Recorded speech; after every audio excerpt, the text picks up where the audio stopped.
कर लेते युक्ति से काज सिद्ध सारे।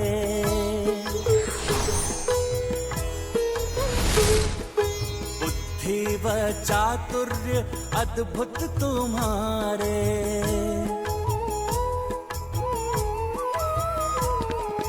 वाहन है मूस सुमुख है विशालकाय। परिक्रमा हेतु करेंगे कुछ उपाय। जय गणेश जय गणेश जय गणेश देवा। माता जाति पार्वती पिता महादेवा। गजानन तो अब भी कैलाश में, फिर वे उधर प्रतिस्पर्धा में भाग लेते कैसे दृष्टिगोचर हो रहे हैं? प्रभु, ये कैसे संभव है? बिल्कुल संभव है नारद। एक संतान के लिए उसके माता पिता ही सबसे प्रिय होते हैं, जो उसके जीवन का केंद्र बनकर उसके जीवन में महत्वपूर्ण स्थान रखते हैं। अतः गजानन अपने माता पिता की परिक्रमा करते हुए अपनी बुद्धि का परिचय दे रहे हैं, क्योंकि उनके लिए उनके माता पिता के चरणों में ही त्रिलोक समाता है।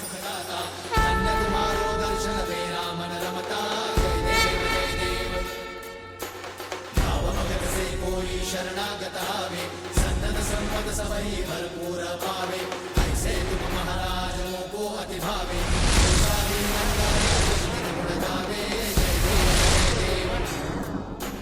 जय जय श्री गणराज विद्या सुखदाता। धन्य तुम्हारो दर्शन मेरा मन रमता। जय देव जय देव।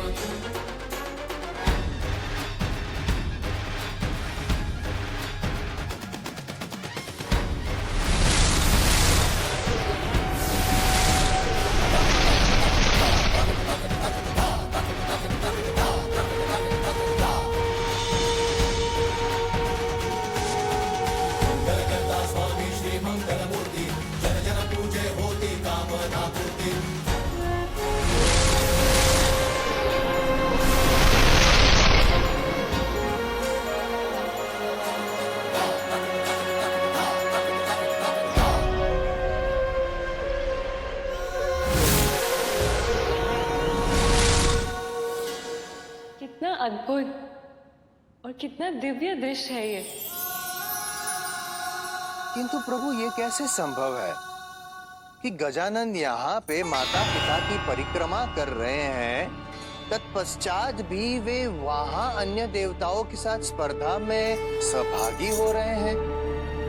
कैसे? बिल्कुल संभव है नारद। ये ब्रह्मांड जितना विशाल है उतना ही सूक्ष्म भी है। जहाँ एक तरफ इस अनंत ब्रह्मांड में एक छोर को ढूंढ पाना कठिन है, वहीं इस ब्रह्मांड में एक छोटे से छोटे कण में संपूर्ण ब्रह्मांड समाता है। माता पिता के चरणों में ही त्रिलोक होता है। अतः गजानन अपने माता पिता की परिक्रमा करते करते त्रिलोक की भी यात्रा कर रहे हैं। ये बिल्कुल उसी प्रकार है जैसे हमारे भक्त भोग हमारी प्रतिमा को लगाते हैं, किंतु उसे ग्रहण हम करते हैं।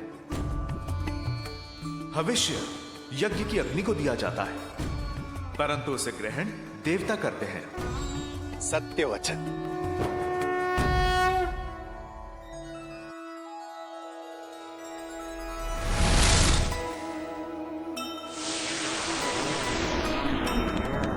गंगा सागर में सुमुख डुबकी लगाए।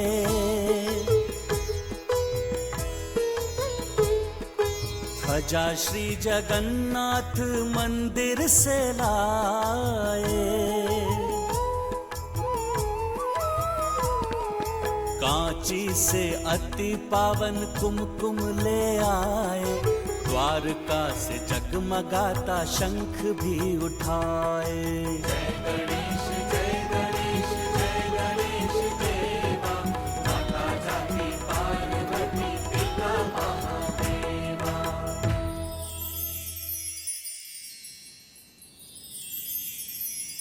अद्भुत। नारद आश्चर्यचकित।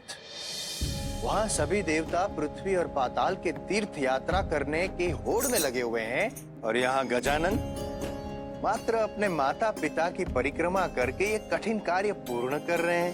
नारायण नारायण। देवर्षि नारद, अब समय आ गया है जब गजानन की बुद्धि और चतुराई की इस अद्भुत लीला का दर्शन संपूर्ण संसार करेगा।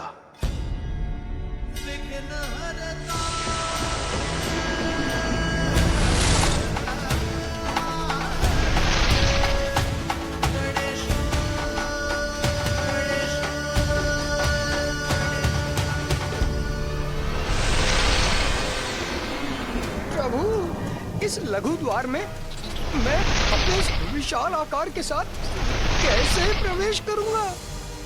मुझ पर विश्वास रखिए और आगे बढ़िए मूषक जी। उचित है प्रभु।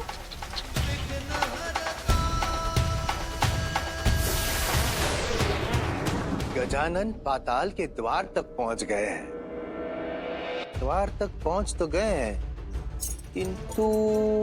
किंतु क्या देवर्षि? प्रश्न ये है मां सरस्वती, क्या बालक गजानन पाताल में प्रवेश कर पाएंगे?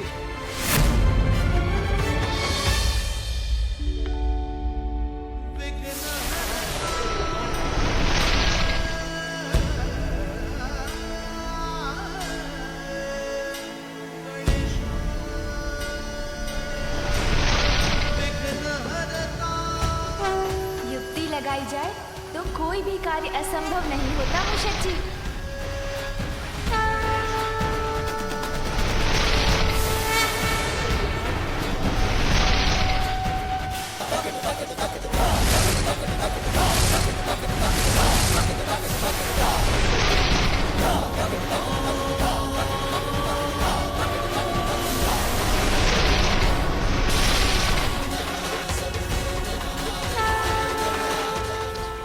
सत्य कहा था प्रभु, हम तो आ गए। उस द्वार से तो आगे बढ़ने में सफल हो गए हम। हाँ प्रभु, अब आगे बढ़ते हैं।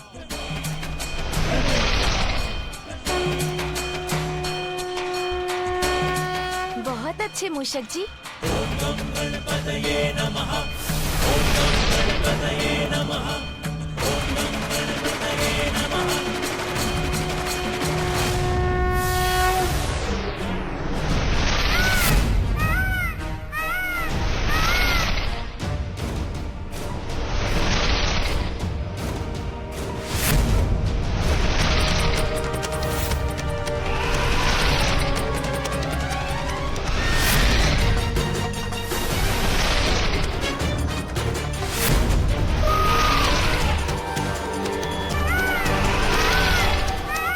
कुमार कार्तिकेय, पाताल का मार्ग दिखाने के लिए धन्यवाद, किंतु अब मैं आपको पीछे छोड़ दूंगा।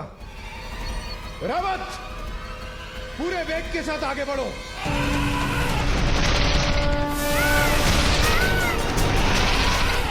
देवराज, यदि मुझे पराजित करना चाहते हैं तो अपना ध्यान मुझ पर नहीं, आगे के मार्ग पर रखिए।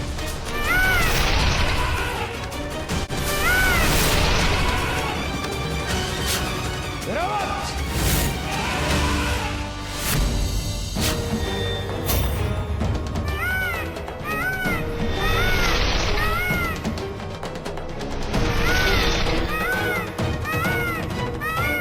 राजा बलि का सूतल लोक।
हम यहाँ राजा बलि से भेंट करने आए हैं।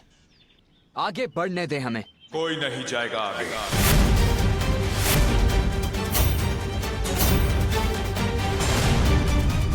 हम देवगण यहाँ कैलाश से आ रहे हैं और तुम हमें रोकने का दुस्साहस कर रहे हो।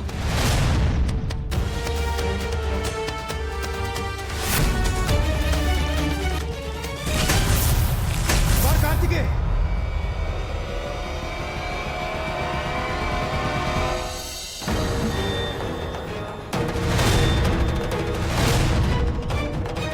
हम देवताओं को रोकने का दुस्साहस कैसे किया?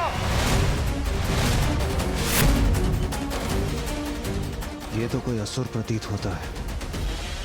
मुझे इसे अपने मार्ग से हटाना ही होगा।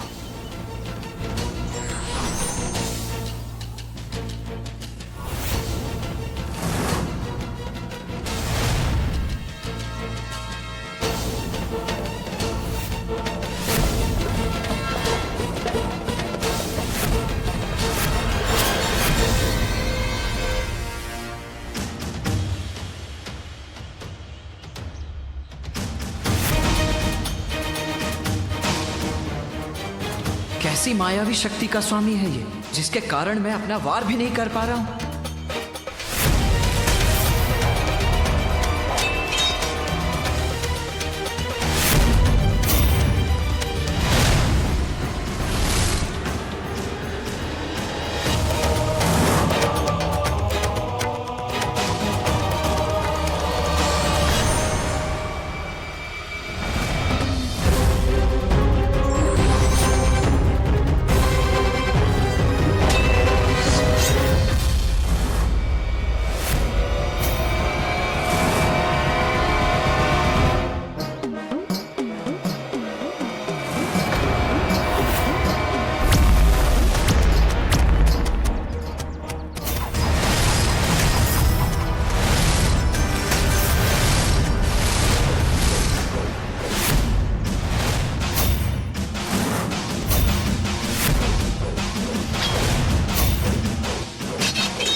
ये गजानन इतने शीघ्र यहां तक कैसे पहुंच गए?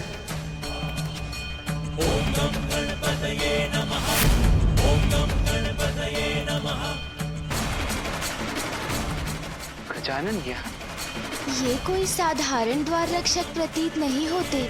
चरणों पर महावर और ललाट पर श्री हरि नारायण जैसा तिलक भी है।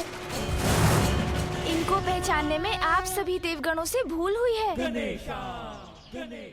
भैया, ये आप क्या करने जा रहे थे? आपको ज्ञात है ये कौन है?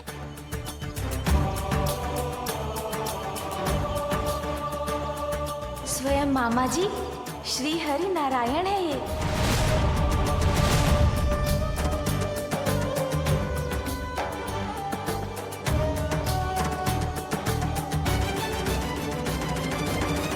हाँ भैया, आपको स्मरण है ना, एक बार मैं मामा जी से भेंट करने वैकुंठ चला गया था।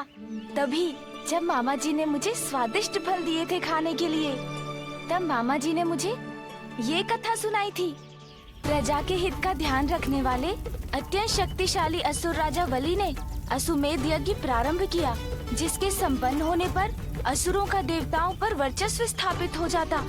तब देवताओं की रक्षा के लिए श्री हरि नारायण ने एक बालक वामन का रूप धारण कर राजा बलि से दान मांगा। राजन, जितनी भूमि मेरे 3 पग में समा जाए, उतनी भूमि दान देने की कृपा कीजिए। अवश्य ब्राह्मण देवता। तब प्रभु के वामन अवतार ने त्रिविक्रम रूप धारण कर अपना आकार इतना बढ़ा लिया कि जहाँ राजा बलि खड़े थे वहाँ से मात्र उनके पाँव दिखाई दे रहे थे और वामन अवतार के प्रथम पग में ही संपूर्ण पृथ्वी समा गई।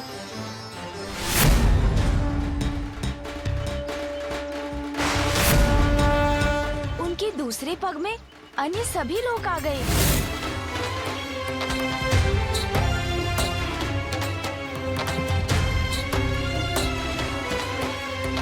अब मैं क्या करूं? मेरे तीसरे पग के लिए कुछ भी शेष नहीं रहा। अपना तीसरा पग कहाँ रखूं मैं?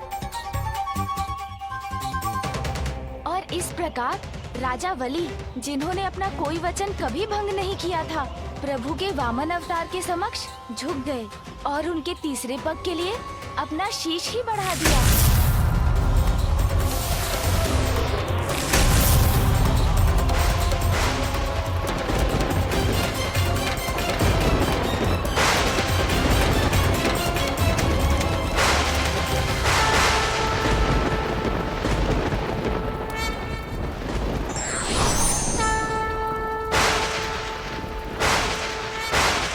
राजा वली, धर्म के प्रति आपकी निष्ठा को देख मैं अत्यंत प्रसन्न हूं। इसलिए आज से मैं आपको पाताल लोक का राज्य सौंपता हूं और ये वचन देता हूं कि मैं सदैव आपके राज्य की रक्षा करूंगा, जिससे कोई भी आप पर आक्रमण कर आपको क्षति नहीं पहुंचा पाएगा।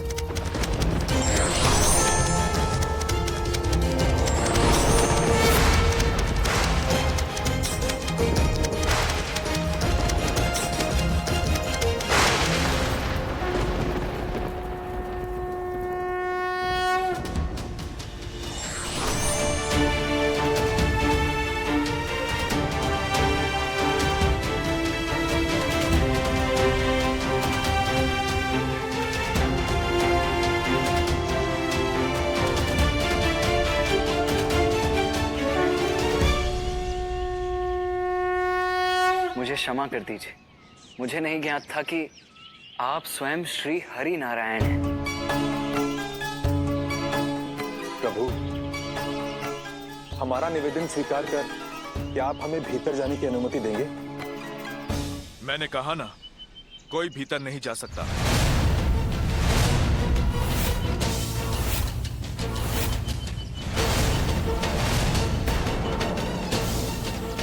अर्थात समस्या अभी भी वही की वही है। हम भीतर जाएं तो जाए कैसे? देवराज, संसार में सभी कार्य युद्ध और संघर्ष से सिद्ध नहीं होते। कभी कभी प्रार्थना भी सफलता दिला देती है।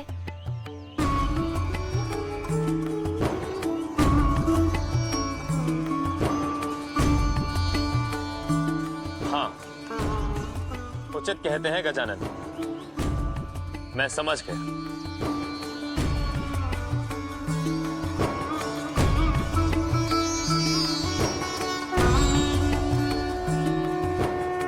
अतुलित सौंदर्य के धनी हैं आप, शक्तिशाली, मनोहर, रमणीय। आपको अपने भक्त से इतना प्रेम है प्रभु कि आप यहाँ स्वयं उनकी रक्षा के लिए पाताल लोक में स्थित हैं। मैं भी आपका परम भक्त हूँ प्रभु। आपको तो ज्ञात है कि मैं यहाँ किस प्रयोजन से आया हूँ, इसलिए मुझे यहाँ से आगे बढ़ने की अनुमति दीजिए प्रभु।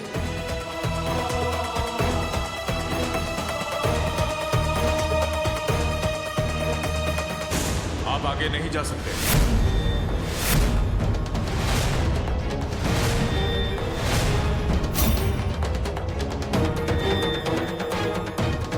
आपकी युक्ति तो असफल हो गई गजानन। वरुण देव ने तो मेरी युक्ति समझी ही नहीं, तो वो सफल कैसे होती?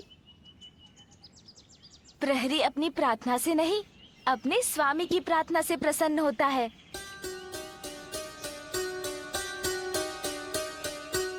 और इस समय श्री हरि नारायण के अंश राजा वली के राज्य की रक्षा कर रहे हैं।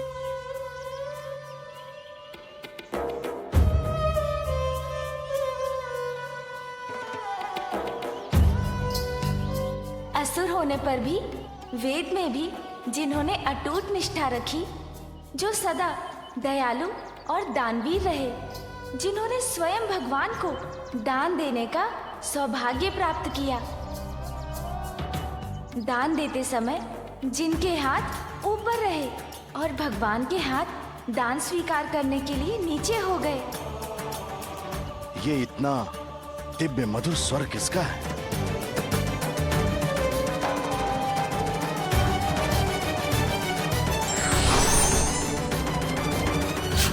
तुम्हें आगे जाने की अनुमति है।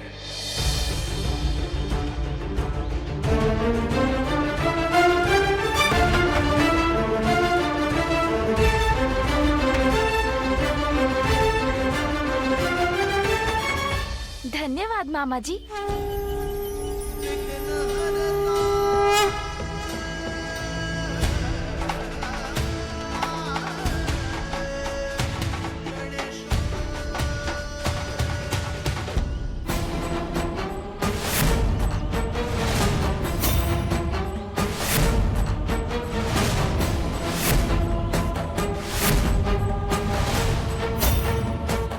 मामा जी, कृपया इन सभी को भी भीतर आने की अनुमति दीजिए।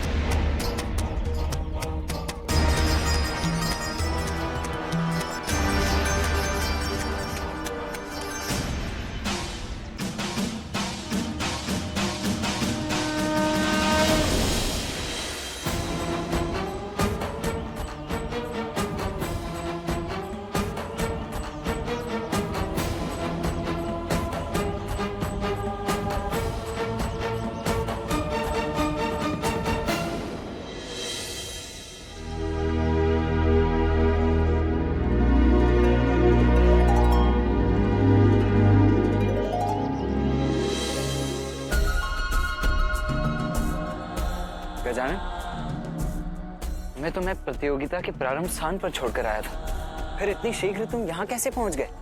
अहो भाग्य मेरा, जो मुझे इतना बड़ा सौभाग्य प्राप्त हुआ।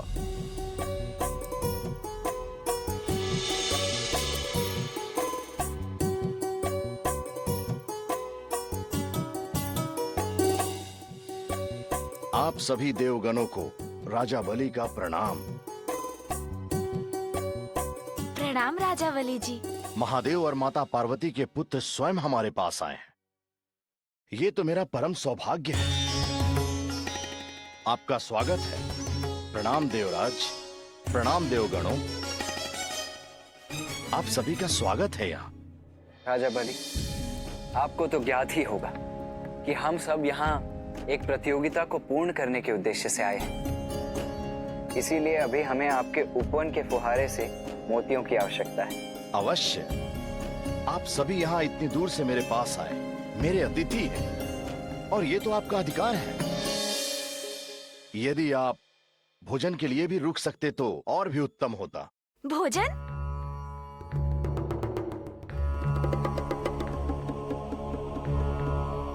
भोजन पर आपका निमंत्रण पाकर हमें अत्यंत ही आनंद आता, किंतु अभी हमें शीघ्र ही निकलना होगा। उसके लिए मैं क्षमा प्रार्थी। हाँ राजा बाली, इससे पूर्व की विलंब हो जाए, हमें यहाँ से प्रस्थान करना होगा। सर्वप्रथम ये तो राजा बलि की उदारता है कि उन्होंने हमें अपने भवन में प्रवेश करने दिया। अब वो हमें सादर भोजन के लिए आमंत्रित कर रहे हैं, जिस आमंत्रण को अस्वीकार करना उनके आतिथ्य का अपमान होगा। अति उत्तम। मैं इस निर्णय से अत्यंत आनंदित हूँ। किंतु ये तो बताइए कि भोजन में आपने क्या पकवान तैयार करवाया है? जो आप खाना चाहें। आनंद आएगा। आइए देवराज, आइए देवगणों।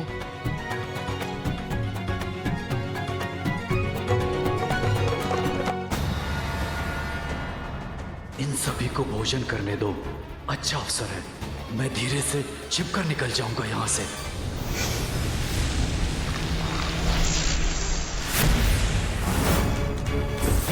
बलि ने सदा मेरे आदेश की अवहेलना की। मैंने उसे देवताओं से सावधान रहने को कहा।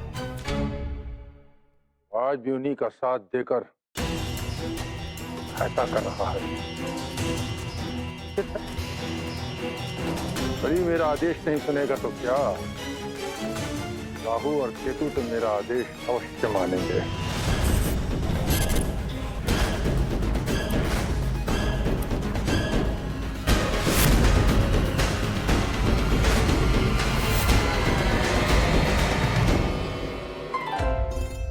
लीजिए देवराज, भोजन ग्रहण कीजिए। प्रणाम सूर्यदेव, कृपया आप भी भोजन ग्रहण कीजिए।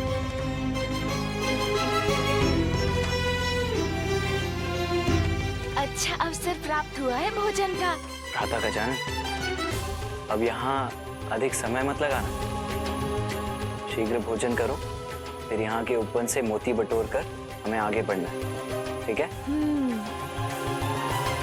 गजानन ने तो चमत्कार कर दिया सूर्यदेव, किंतु ये इतनी शीघ्र यहाँ पहुंचे कैसे? ज्ञात नहीं इंद्रदेव, कहीं इनके मूषक के पंख तो नहीं आ गए?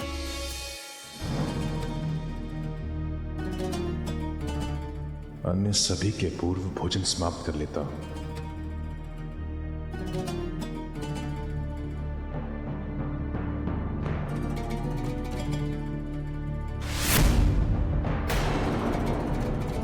कुमार कार्तिकेय, देवराज इंद्र, सूर्यदेव, अग्निदेव, चंद्रदेव, शनिदेव, कुबेर देव सभी तो हैं यहां। फिर नदारद कौन है?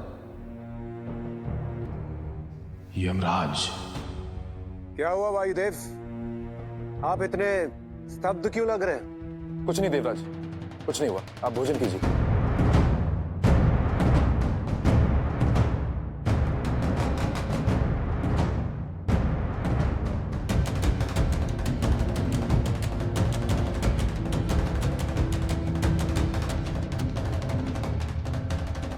मोदक बहुत स्वादिष्ट है, और लाइए।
तो एक एक करके सभी देवता यहां से निकल गए।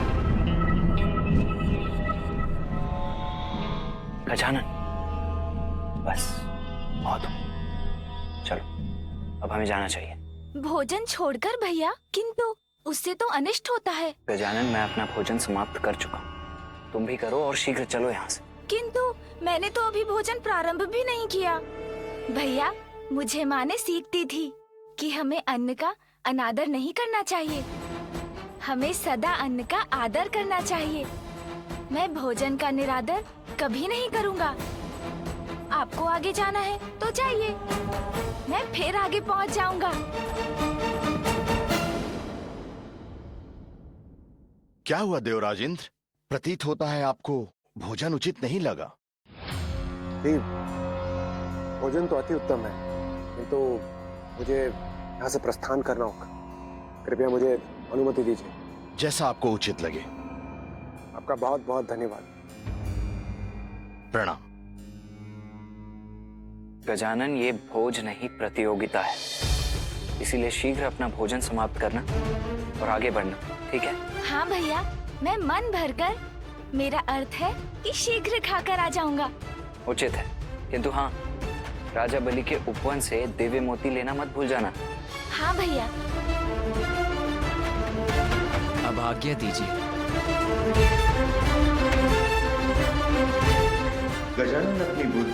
चतुराई से इस प्रतिस्पर्धा में अच्छा प्रदर्शन तो कर रहे हैं, किंतु भोजन के कारण वे कहीं पुनः पीछे न रह जाए माता। परिस्थिति को समझकर विनम्रता के साथ उसका सामना करने वाला ही बुद्धिमान कहलाता है।